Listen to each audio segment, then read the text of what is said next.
Selamat pagi Bapak Ibu Saudara-saudariku, mari kita mendengarkan renungan harian pada hari ini. Kita berdoa. Kasih karunia Tuhan kita Yesus Kristus, kasih dari Allah Bapa dan persekutuan Roh Kudus itulah kiranya menyertai kamu. Amin. Firman Tuhan untuk kita renungkan bersama-sama pada hari ini Bapak Ibu Saudara-saudariku, yaitu yang tertulis dalam Injil Lukas pasal 6 ayat 49. Akan tetapi barang siapa mendengar perkataanku tetapi tidak melakukannya, ia sama dengan seorang yang mendirikan rumah di atas tanah tanpa dasar. Ketika banjir melandanya, rumah itu segera rubuh dan hebatlah kerusakannya. Demikian pembacaan firman Tuhan. Bapak Ibu Saudara-saudariku, mungkin kita sudah sangat sering mendengarkan ayat ini, tetapi kali ini kita juga diingatkan dan ditegur oleh firman ini Bapak Ibu. Jadi ternyata hal mendengar dan melakukan harus equal, harus sama, harus berbarengan. Jadi ketika kita mengawali setiap hari kita dengan mendengarkan renungan harian ini, Bapak Ibu Saudara-saudariku, sepanjang hari ini biarlah kehidupan kita sesuai dengan firman yang kita dengarkan.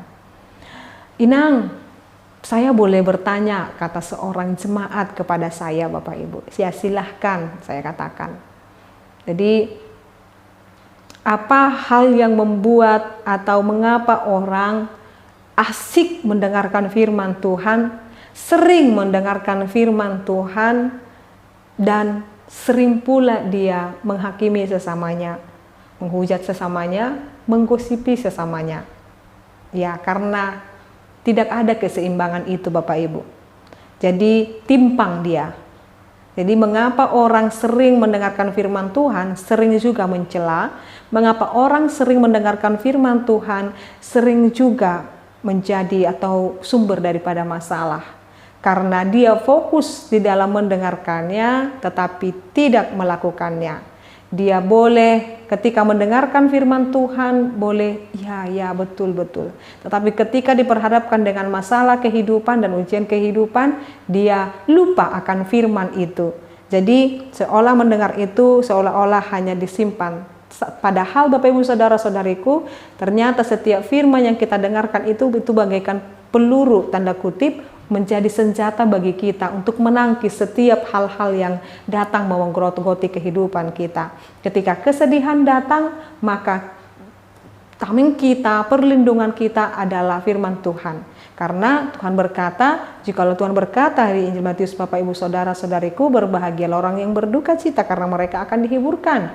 Jadi setiap orang yang mungkin saat ini sedang berduka cita, dia akan dihiburkan, dia akan menerima penghiburan. Jadi kalau manusia itu atau seorang yang berduka cita itu akan dihiburkan, hal apa lagi yang membuat dia berduka cita?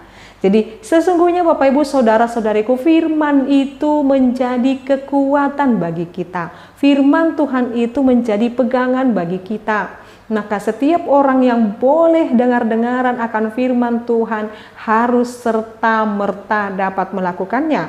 Apalagi tidak hanya mendengarkan, bahkan seorang yang mengkhotbahkan firman Tuhan pun harus bersama-sama melakukannya.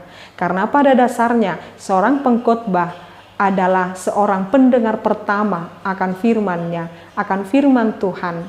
Maka seorang pengkhotbah itu juga adalah mengisahkan, memberitahukan apa yang boleh dia hidupi dan alami.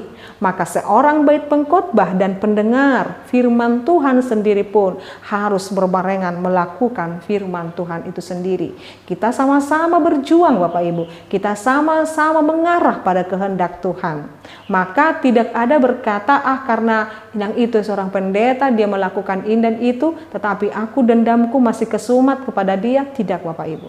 Jadi hal yang sangat luar biasa atau nilai diri seorang Kristen itu adalah ketika dia mampu melakukan apa yang boleh difirmankan, sekalipun mungkin sulit, sekalipun mungkin sangat menyakitkan. Salah satu contoh adalah ketika kita boleh mendengarkan firman Tuhan, kasihilah sesamamu, ya, ampunilah sesamamu, ya, hapus segala sesamamu, kesalahan sesamamu seperti Tuhan mengampuni kesalahanmu. Mungkin kita akan berkata, dia sangat menyakitiku, apa aku mampu bisa mengampuni dia? Begitu Bapak Ibu. Nah, semua hal ini mau mengarahkan kepada bagaimana perkenanan Tuhan. Jadi karakter Kristus itu, karena kita adalah anak Allah, karakter Kristus itu juga harus melekat di dalam diri kita. Kalau karakter Kristus adalah pengampun, maka kita pun harus mampu mengampuni. Kalau karakter Kristus adalah pengasih, maka kita pun harus mampu mengasihi. Maka sebanyak-banyaknya kita mendengarkan firman Tuhan, pengendalian diri kita harus semakin kuat Bapak Ibu. Kita harus mampu mengunci mulut kita ini.